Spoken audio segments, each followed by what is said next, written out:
I had to find a new roommate in my apartment, and I'm in charge of the place, so I had to interview roommates. This sucks. You ever do this?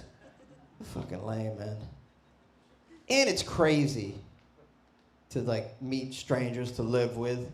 That's just a crazy thing that we do. It's crazier than dating, because you go on a date, and at the end of the date, maybe you're like, hey, this was a pretty good 45 minutes. We seem to get along.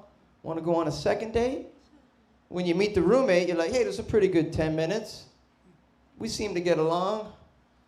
I think it's time you moved in, bro.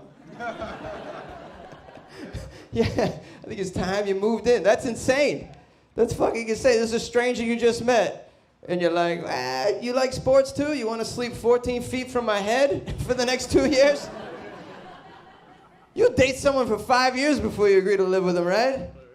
Even then you'll push back. You're like, I don't know if I'm ready.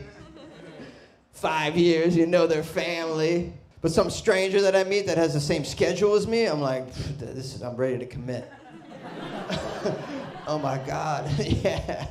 And then maybe your partner even put pressure on you sometimes. Like, look, you got that extra room in your apartment. You got this extra room. We should move in together. You're like, I'm sorry, honey, but that room is for Gary off Craigslist.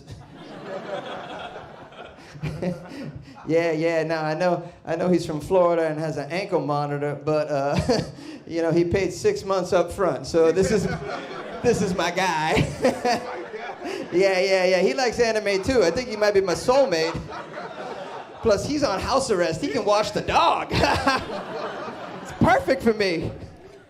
You won't live with someone that you love, but you're like, oh, this guy, all right. You say you're clean? You say you're clean? Yeah, come on, move in. You don't even know if they got a criminal record, man. Or what their credit is. Not that that matters. If you have good credit, it still doesn't mean you're not gonna murder me and my whole family. Jeffrey Dahmer probably had great credit, right? He was a good neighbor, you know? People always said it, what a great neighbor. He probably had awesome credit too, but good. And I share a wall with this bedroom, so, you know, I can't have a snorer, right? I can't have a snorer, but I can't really ask somebody if they're a snorer. It's kind of a strange question, and nobody's honest anyways, bro, right? Nobody's really... That's all right. I can tell if you're a snorer by the way you breathe regular. Yeah, I'm like, oh, did I sense a struggle in there? Oh, you gotta sleep with a machine on your face, don't you? You need one of those masks on your face to get through a night. I can see that. And if I can't tell, I just make him take the stairs twice, and then we talk. Really out of breath, aren't you? Ain't gonna make it, brother. Ain't gonna make it. You're a snorer, I can tell. If you got man tits, you're a snorer too. So sometimes I make them take off their shirt. You got man tits, you're a snorer.